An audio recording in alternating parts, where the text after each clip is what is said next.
that in itself is a judgment. We've got clearly correct decisions at one end of the scale and clearly wrong ones at the other. And then there's a whole swathe of subjective situations. And I'm really keen to make sure that our use of VAR is consistent. So VAR sitting at Stockley Park each weekend, are recognising the need to think, OK, that one's a clear situation. I'm going to get involved on that one. Not Anfield. Controversy continues to swirl following the dramatic 2-2 draw between Liverpool and Arsenal, with reports now suggesting that referee Anthony Taylor may face disciplinary action from the Football Association.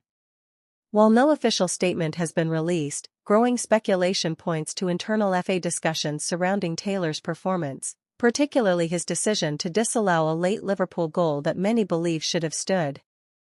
The incident occurred in the dying moments of the match, as Liverpool pushed for a winner in a game that had major implications for the Premier League title race. A potential match-winning goal was ruled out after Taylor called a foul in the build-up, a decision that immediately drew protests from Liverpool players and coaching staff. Replays showed minimal contact, and many supporters, pundits, and former players have since questioned whether there was enough in the challenge to warrant a stoppage in play. Arsenal, who had been reduced to 10 men earlier in the match, held on to secure a point. While the result keeps both clubs within touching distance of the top of the table, the focus has been firmly on the officiating rather than the football itself.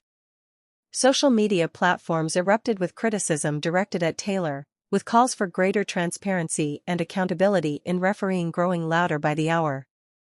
The FA's reported consideration of a sanction is unusual and highlights the pressure on referees during the most intense period of the season. With the title race involving Liverpool, Arsenal, and Manchester City separated by narrow margins, even the smallest officiating error can have enormous consequences.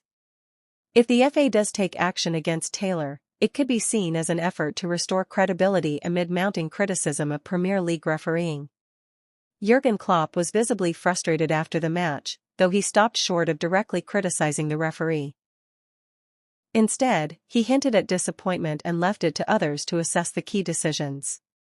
Mikel Arteta, in contrast, praised his side's character and focus under pressure but did not address the controversy, choosing to focus on the result rather than the officiating. The incident has once again revived debates about the use of VAR and the consistency of refereeing decisions across the league. Many are arguing that the current system still leaves too much room for subjective calls, and that the lack of communication with the public after major decisions only fuels anger and confusion. Some voices within the game are calling for referees to face media questioning post-match, or for the introduction of a system where decisions are explained in real time. For Liverpool, the match will feel like a missed opportunity. The chance to take all 3 points and potentially gain ground in the title race was snatched away not by the opposition, but by a moment of officiating that has divided the football community.